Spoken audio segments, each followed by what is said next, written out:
L'appareil cardiovasculaire assure le transport du sang riche en dioxygène et en nutriments à travers tout le corps humain pour en alimenter les organes et les débarrasser de leurs déchets.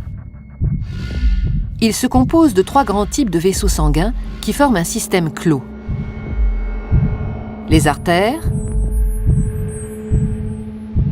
les veines et les capillaires. Ces 3 types de vaisseaux composent un ensemble de 100 000 km de long à travers tout le corps.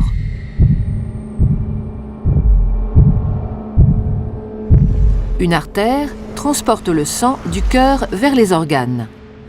Les veines, à l'inverse, le transportent des organes vers le cœur. L'artère est donc un vaisseau partant du cœur. La veine, un vaisseau arrivant au cœur.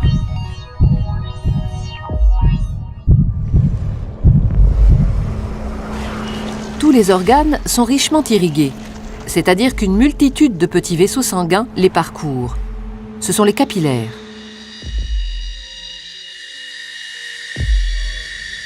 Les capillaires relient entre elles artères et veines dans les organes. C'est donc au niveau de ces vaisseaux très fins que les échanges se font entre le sang qui apporte nutriments et dioxygène et les organes qui se débarrassent du dioxyde de carbone et des autres déchets. Plus un organe est actif, plus l'apport de sang et les échanges sont importants. Les échanges ne sont possibles que parce que le sang circule en permanence dans les vaisseaux en sens unique. Il est mis en mouvement par le cœur qui fonctionne comme une pompe. Ce moteur de la circulation sanguine est un muscle creux et cloisonné. À chaque contraction, il propulse du sang dans les artères.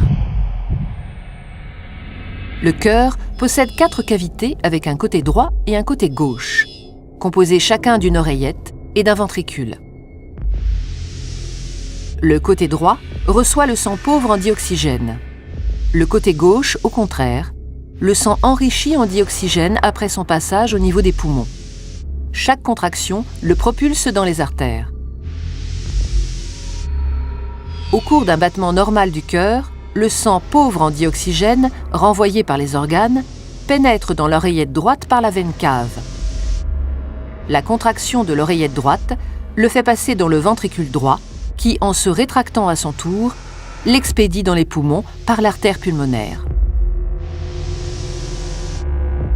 Après son passage dans les capillaires des alvéoles pulmonaires, le sang est enrichi en dioxygène et débarrassé de son dioxyde de carbone.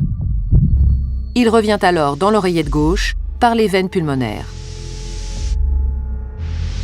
La contraction de l'oreillette gauche le pousse dans le ventricule gauche, qui le propulse lui-même dans l'aorte pour être distribué dans les artères de l'ensemble du corps.